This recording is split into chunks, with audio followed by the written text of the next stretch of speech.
where Cheney's influence is much less than it was in the first term, and Secretary of State Rice is the dominant foreign policy maker in this administration. But she's trying to dig herself out of a very bad hole, and you see that in the case of Israel and Palestine. There was essentially 7 years of neglect on that issue, and now there's a reemergence, a re-engagement. I mean, we'll see. I'm somewhat skeptical on whether they're going to follow through on that, but you did see the president there just last week in Israel. And yet, the most they can kind of hope for is that they get the situation to the point it was at where President Clinton left it, when he left office. And I did a chart for the Post about a week ago where I showed that President Bush's rhetoric and positions on the Palestinian issue has moved ever closer to what are known as the Clinton parameters, which Clinton issued just 3 weeks before he left office, and which President Bush has ignored completely until this point. And there's just one piece that's missing from the Clinton parameters, and Bush will probably move towards that. That's on what you do with Jerusalem, and then he'll leave that to the next president. You hope that the next president might pick up the ball, but in Bush's case, he dropped the ball. He didn't want to deal with it. Yes? A question on the book itself. How much... There's a... like that. Thank you. A question on the book itself. Could you give us an idea about the sources that you have used, in particular, how much interviews you had with Condoleezza Rice herself? Yes. The book has, I don't know, 30 pages or so of footnotes, endnotes at the end. I had about 5 hours of interviews with Condoleezza Rice. And then, of course, I traveled with her on many of the trips in scenes that I describe in the book. I also interviewed all of her top aides. I interviewed foreign diplomats. I mean, for instance, when I recreate the scenes involving Lavrov and Rice, where they're discussing Iran, which it's just the 6 foreign ministers and their top aides, 12 people in the room. I interviewed 7 people that were directly involved in that discussion to, produce, the dialogue that is there. Now, I also, whenever possible, tried to rely on the notes of people that were in the meetings, had them show me their notes, looked at contemporaneous documents. I mean, it's a work of contemporary history. There are obviously all sorts of classified documents that won't be released for 20, 25 years that will more fully flesh out some of these moments. But I tried to talk to as many people as possible, and I tried to verify that the words that I say people spoke with the speakers. Yeah. I don't know. Is that a... Yeah. Anyone else? Yes, sir. I was concerned. Excuse me, sir. Earlier this week, and I was a confusion on my part, but the diplomat that is leaving the State Department is Nicholas Burns. At first, I thought it was Christopher Hill, but so Hill is still staying on to see through the work he's accomplished so far. Yes, I think so. Yeah, Christopher Hill is still this is the Assistant Secretary for East Asia Public Affairs, and he's in it for the long slog, I think. It sounds like it, and you corroborate the image I have of him. So.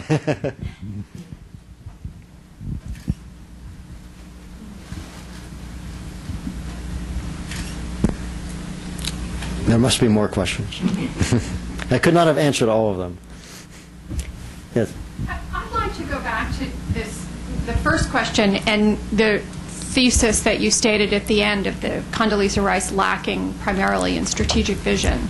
And I follow your argument that there were some barriers there, both in terms of the President and Cheney, and that essentially she's been digging herself out of the hole that the administration dug itself into in the first term. But looking at her as a person and an intellect, is it your perception that, in fact, she is not capable of thinking strategically? She doesn't have the time? In some cases, the incidents that you described, it almost seems as if it's more that she has a blind spot or a kind of a wooden rhythm when it comes to any sort of diplomatic skill or, sort of tactical sense of how to get things done. So I just want to push a little bit, and I realize this is asking you to speculate, but just exactly what do you think is the internal pieces of the puzzle in addition to the external ones that you've already described? Well, that's an interesting question. I mean, she's described herself to me as a problem solver. She likes to solve problems. And I think that is part of the way she looks at things. She will just look at the problem right in front of her, and she gets kind of focused on the trees, not the forest. So she doesn't realize that she's kind of lending herself into a blind alley and doesn't really see the consequences of the action. So just to take a few examples, we discovered that the North Koreans are cheating on this Clinton agreement that froze their nuclear program. We have to punish them. We're going to cut off the oil deliveries. Now, anyone who really knew much about that Clinton agreement would have realized that the oil deliveries that the United States provided was directly linked to the freezing of the nuclear reactor that had been frozen, and had been frozen for 8 years. So you cut off the oil deliveries, and they did that. They forced us down the throats of the Japanese and the South Koreans. What's going to be the response of North Korea? Well, they're going to unfreeze that reactor because they take things very literally. So I never got the sense there was that much discussion about what are the consequences of our actions. And the same thing with Iraq. I mean, that's the most famous example of all, where they invaded. And there were memos floating around that said, there's a famous memo written by, it's never been made public, but it's been described. It's called The Perfect Storm. It was written by Ryan Crocker, who's currently an ambassador to Iraq, and by a man known as William Burns, who is currently an ambassador to Russia and is now going to replace Nick Burns as the Undersecretary of State. They wrote this memo for Powell called The Perfect Storm, which described how if you topple Saddam Hussein, you're going to unleash all these ethnic tensions. You're going to, empower the Iranians. You're going to have, this and that. And they've essentially predicted everything that befell the American experience in Iraq, and yet none of that was given much consideration. Never really got passed. Never really got considered at the upper levels, and certainly by Rice. So,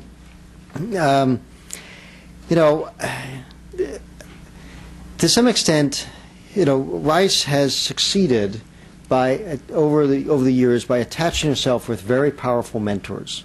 There was Brent Scowcroft in the first Bush term. There was the former president of Stanford, a name of Gerhard Casper, and each of these mentors have kind of looked back later and when they saw what she's doing later on in life and said, God, that's not the same Condoleezza Rice that I remember.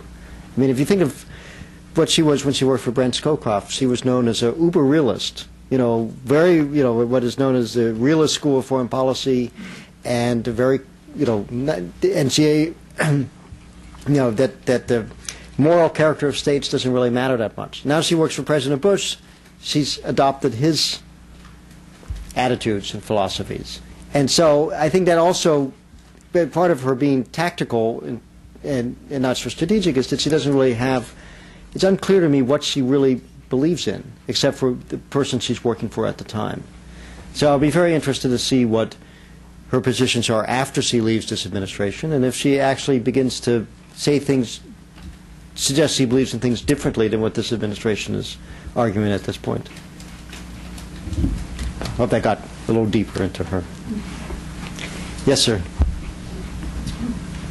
I'd like to go back to Israel and Palestine and see if you can help us puzzle out a little bit what is the explanation for the energy now after 7 years of languor. A lot of explanations are offered. I mean, it's to gather up the Arabs to focus them on supporting American policy toward Iran. Mm-hmm. It's taking away an argument of the terrorists in that treatment of the Palestinians is used as a motivator. Some would say we ought to be doing it for American national interest, our reputation, the principles we stand for.